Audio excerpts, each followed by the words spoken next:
আমরা যখন ছোট ছিলাম তখনের নিয়ম কারণ বা সম্মান অনেক বেশি ছিল, কারণ আমরা নিজের চোখে দেখেছি। কারণ যদি বড় কেউ চেয়ারের মধ্যে বসছে, আর যে বড় চেয়ারের মধ্যে বসছে তার সাথে আর কেউ চেয়ার নিয়ে বসছে না, নিচে বসতো সবাই।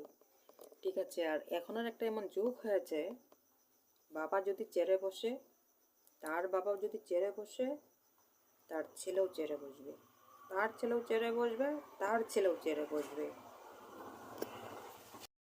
তো দাদু জেঠু বাবার সামনে ছেলে এইভাবে ঠ্যাং তুলে পায়ের উপরে পা তুলে মনে হচ্ছে পাটা মাথায় নিয়ে বসবে নাকি। ছেলে জোয়ান হয়েছে, দাদু বড় হয়েছে, বাবা বড় হয়েছে, জেঠু বুড়ো হয়েছে, ছেলে জাবান ইয়ং। তো ঠ্যাঙ্গের উপরে ঠ্যাং না তুললে বসলে কি হয়? হয় না তো।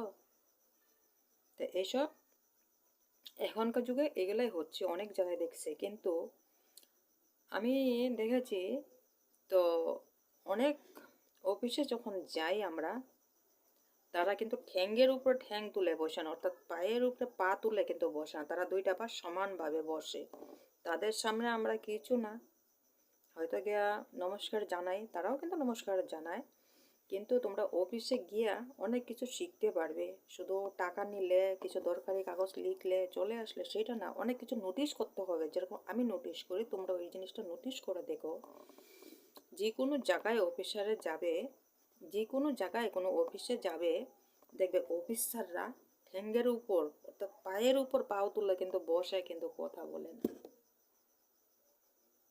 তারা কিন্তু দুইটা পা এক সমান করে বসে কিন্তু কথা বলে।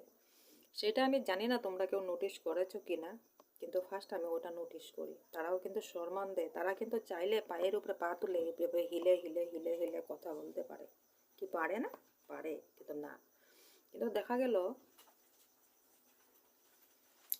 পারিবারিক হিসাবে বাবা বৃদ্ধ হয়েছে, বাবা বৃদ্ধ হয়েছে, ছেলে জোয়ান হয়েছে, ছেলের বাবার সামনে ছেলে পায়ের উপরে পা তুলে পা হিলায় হিলায় এইভাবে থাপায় থাপায় কথা বলছে।